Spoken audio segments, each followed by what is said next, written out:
राजनाथ जी कल बोल रहे थे सर कि युद्ध उन्हीं के साथ होता है जो आपके बराबर हो। इसमें बराबरी की कोई बात नहीं है। श्री राम और रावण क्या बराबर के थे क्या? नहीं थे ना। धर्म पे अधर्म की बात होती है, न्याय पे अन्याय की बात होती है, ऐसे नहीं होता सर। वो कल बोल रहे थे कि आप छोटी छोटी चीजों को नजरअंदाज कीजिए, रिजल्ट क्या है वो देखिए। पेंसिल टूटा कि नहीं, परीक्षा हॉल में लेट पहुंचे कि नहीं, ये सब इंपॉर्टेंट नहीं है। अरे सर, यहाँ पे तो चाचा चौधरी ने पेपर लीक कर दिया ना, तो अभी आप फर्स्ट आए या लास्ट आए उससे क्या फर्क पड़ता है?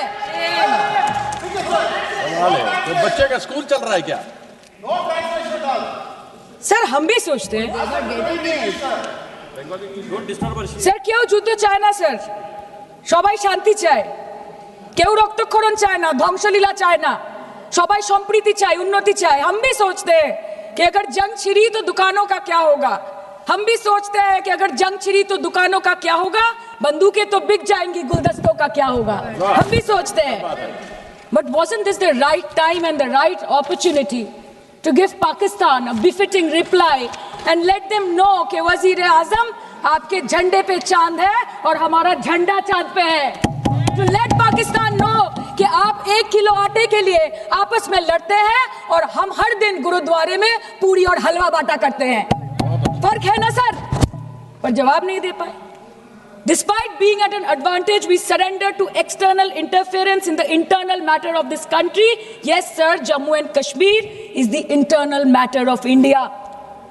ঠিক যখন একটার পর একটা জঙ্গি ঘাঁটি ধ্বংস হচ্ছে, দেশের মানুষের উচ্ছ্বাস উদ্দীপনা বাড়ছে, ঠিক সেই সময় মার্কিন রাষ্ট্রপতি ডোনাল্ড ট্রাম্পের সামাজিক মাধ্যমের বার্তা থেকে ভারতবাসী জানতে পারলো যে অপারেশন সিঁদুর স্থগিত হয়ে গেছে, যে আমেরিকার হস্তক্ষেপে ভারত যুদ্ধ শুরু হওয়ার 3 দিনের মাথায় যুদ্ধ বিরতি ঘোষণা করে দিয়েছে।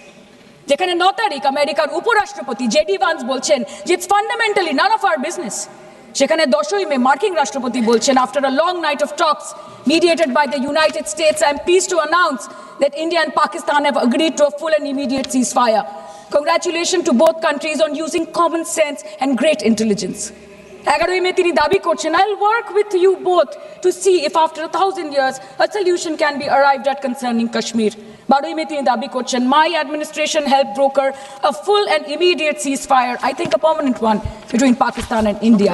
13ই মে তিনি দাবি করছেন, I used trade to a large extent to do it. And I said, fellows, come on, let's make a deal. Let's do some trading. Sir, ভাষা দেখিয়ে ইনকি। 10ই মে প্রথমবার এই দাবি থেকে শুরু করে গতকাল অবধি স্যার 28 बार अमेरिका के प्रेसिडेंट ने एक ही मैसेज दिया पूरे दुनिया को कि ट्रंप ने वॉर रुकवा दी पापा, कि ट्रंप ने वॉर रुकवा दी। शर्म करो। होम मिनिस्टर बोल रहे थे ना सर आज कि मानिक शाह जी ने बोला दैट भुट्टो मेड इंदिरा गांधी। पूरा देश बोल रहा है, पूरा विश्व बोल रहा है that Trump made Narendra Modi. ये बात है। अगर हम ऑपरेशन सिंदूर की बात करें तो ये सिर्फ टेरर लॉन्च पैड्स को ध्वस्त नहीं किया, ये पूरी की पूरी तरीके से पाकिस्तान के हौसले को ध्वस्त कर दिया है। लेकिन एक आश्चर्य की बात है मैम, और आश्चर्य की बात यह है कि हमारे दुश्मन देश में एक युवा नेता है और एक युवा नेता हमारे विपक्ष में है।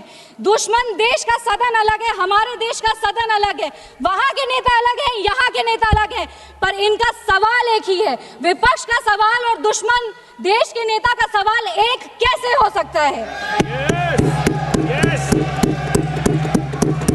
मैं विपक्ष के साथियों को चुनौती देती हूँ कि अपनी राजनीति से ऊपर उठ करके कभी राष्ट्र हित की सोचनी चाहिए।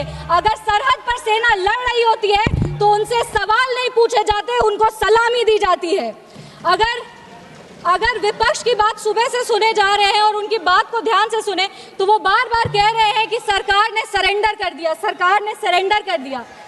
सरेंडर से इनका विशेष लगाव इसीलिए भी है क्योंकि इतिहास गवाह है इन्होंने कितने बार विश्व के सामने भारत का सर झुका दिया है। 1962 में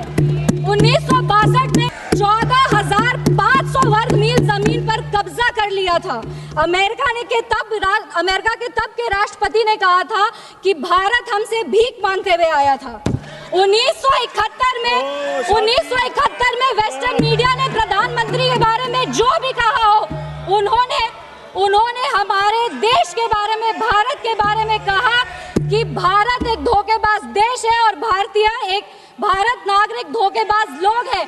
ये था भारत का इमेज आपके शासनकाल में। 1985 में CIA के क्लासिफाइड रिपोर्ट्स है कि विदेशी तंत्र भारत की सरकार को चलाती थी। इनसे जवाब मांगिए। 2001 विश्व के सबसे बड़े लोकतंत्र के सबसे बड़े मंदिर पर हमला हुआ और ये लोग चुप बैठे रह गए। 2008 मुंबई अटैक पूरी तरीके से देश को झंझोड़ दिया गया, पर इन्होंने कभी नहीं जवाब दिया। अगर आज आतंकवादियों को जवाब दिया है तो वो हमारे यशस्वी प्रधानमंत्री श्री नरेंद्र मोदी जी की सरकार ने दिया है। पर इनके राष्ट्रीय अध्यक्ष, कांग्रेस पार्टी के राष्ट्रीय अध्यक्ष कहते हैं कि ऑपरेशन सिंदूर एक छोटा मोटा ऑपरेशन था। ये इनकी विचारधारा का समस्या है। इनको लगता है कि ऑपरेशन सिंदूर एक छोटा मोटा ऑपरेशन था, पर ये इनकी गलती नहीं है।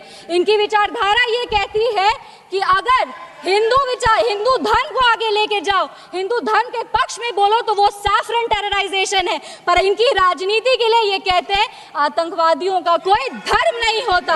ये दोहरा चरित्र क्यों है इनका? आतंकवादियों ने हमारे नागरिकों को धर्म पूछकर मार दिया। हम उनको कहना चाहते हैं कि जिस सनातन को मुगल की तलवार नहीं खत्म कर पाई, जिस सनातन को अंग्रेज की तोप नहीं खत्म कर पाई, उस सनातन को इनकी छोटी मोटी राजनीति क्या खत्म करेगी? आतंकवादियों ने जब हमारे भाई लोग को मारा तो उनको मारने के पहले बोला कलमा पढ़ के सुनाओ। उन नागरिक की बहन होने के नाते, इस देश की बेटी होने के नाते हम उनको महाभारत सुनाना चाहते हैं। महाभारत सत्य और धर्म की लड़ाई जरूर है, लेकिन महाभारत द्रौपदी के प्रतिशोध का भी प्रतीक है। द्रौपदी का बदला महाभारत है और हमारी संस्कृति में है। अगर नारी सम्मान में त्रुटि होगी तो फिर से महाभारत रचा जाएगा। और महाभारत में लिखा है धर्मो रक्षति रक्षतः। जो धर्म की रक्षा करते हैं, धर्म भी उन्हीं की रक्षा करता है। विशेष रूप से हम धन्यवाद देंगे हमारे यशस्वी प्रधानमंत्री श्री नरेंद्र मोदी जी का, जिन्होंने ऑपरेशन सिंदूर का नाम ऑपरेशन सिंदूर रखकर पूरी दुनिया को बता दिया है कि एक चुटकी सिंदूर की कीमत क्या होती है। और जिसने